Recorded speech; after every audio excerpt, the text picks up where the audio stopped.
স্থানীয় সময় শুক্রবার গভীর রাতে সিরিয়ার পশ্চিমাঞ্চলে বিমান হামলা চালায় ইসরায়েল। এতে উপকূলীয় শহর লাতাকিয়ায় বেশ কয়েকজন হতাহতের খবর পাওয়া গেছে। এ বিষয়ে বার্তা সংস্থা সানা জানায়, লাতাকিয়া ও তার্তুস প্রদেশের গ্রামীণ অঞ্চলের 3টি স্থানে হামলা চালিয়েছে ইসরায়েলি সেনাবাহিনী। এক প্রতিবেদনে এ তথ্য প্রকাশ করেছে কাতার ভিত্তিক সংবাদ মাধ্যম আল জাজিরা।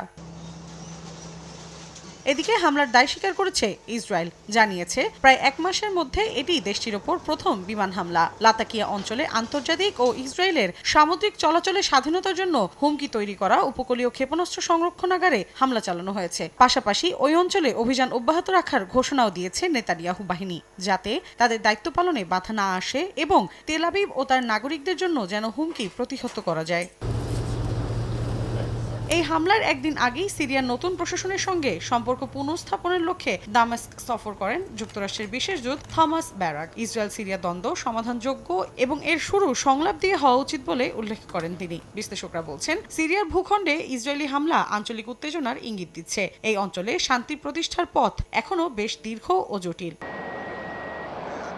বাশার আল আসাদের শাসনামল এবং তার পতনের পর থেকে সিরিয়ায় নিয়মিত হামলা চালাচ্ছে ইসরায়েল। আসাদ সরকারের পতনের ঠিক আগে সিরিয়ার আরও কিছু সীমান্তবর্তী এলাকা দখল করে নেয় তেল আবিব। তাদের দাবি, সিরিয়ার অন্তর্বর্তীকালীন প্রেসিডেন্ট আহমেদ আল শারার প্রশাসন ইসরায়েলের জন্য হুমকি স্বরূপ। মৌসুমী সাথী, সময় সংবাদ।